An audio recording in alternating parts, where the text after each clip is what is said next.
क्या विज्ञान यह मान सकता है कि हजारों टन वजनी पत्थरों का एक विशाल मंदिर बिना किसी मशीन या भूकंप के अपनी जगह से 180 डिग्री तक घूम जाए? आज मैं आपको भारत के उस चमत्कारी ज्योतिर्लिंग पर ले जा रहा हूँ जिसे महादेव ने अपने एक रोते हुए भक्त के लिए पूरा का पूरा मोड़ दिया था। आखिर एक साधारण दर्जी की पुकार में ऐसा क्या जादू था कि साक्षात शिव को अपनी दिशा बदलनी पड़ी? इस अलौकिक चमत्कार की शुरुआत होती है महाराष्ट्र के हिंगोली जिले में स्थित औंढा नागनाथ मंदिर से, जिसे स्वयं पांडवों ने अपने अज्ञातवास के दौरान बनाया था। सदियों तक यह भव्य मंदिर अडिग खड़ा रहा, लेकिन इसका असली परिचय दुनिया को तब मिला जब 13वीं शताब्दी में महान संत नामदेव यहाँ पहुंचे। संत नामदेव एक साधारण दर्जी परिवार से थे, पर उनकी शिव भक्ति हिमालय से भी ऊंची थी। वे मंदिर के मुख्य द्वार पर नंदी के पास बैठ गए और अपने वाद्य यंत्रों के साथ कीर्तन करने लगे। उनकी आवाज में ऐसा वैराग्य था कि पत्थर भी पिघल जाए। लेकिन मंदिर के भीतर बैठे कुछ पुजारियों के भीतर राक्षसी अहंकार जाग उठा।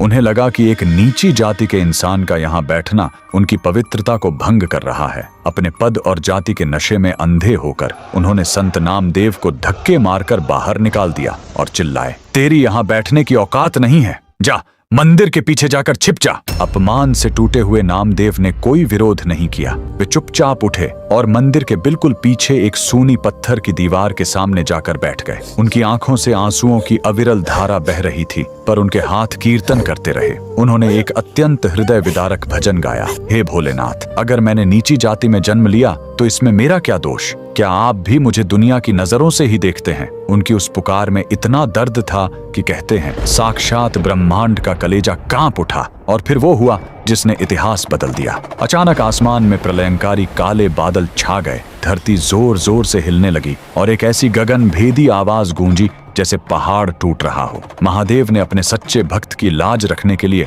हजारों टन वजनी उस विशाल पत्थर के मंदिर को जड़ से उखाड़कर 180 डिग्री तक घुमा दिया। वो विशाल इमारत जिसका मुख्य द्वार पूर्व दिशा में था, वह चमत्कारिक रूप से घूमकर पश्चिम की ओर हो गया, ठीक उस जगह जहां दीवार के पीछे बैठकर संत नामदेव रो रहे थे। अहंकारी पुजारियों के पैरों तले जमीन खिसक गई, उनका घमंड मिट्टी में मिल चुका था। आज भी औंढा नागनाथ ज्योतिर्लिंग का मुख्य द्वार और नंदी की दिशा भारत के बाकी सभी शिव मंदिरों से बिल्कुल अलग है। यह मंदिर चीख चीख कर गवाही देता है कि महादेव के दरबार में जाति या पद नहीं, केवल भाव प्रधान है। अगर आप भी महादेव के इस न्याय और संत नामदेव की भक्ति को नमन करते हैं तो कमेंट्स में जय औंढा नागनाथ महादेव जरूर लिखें।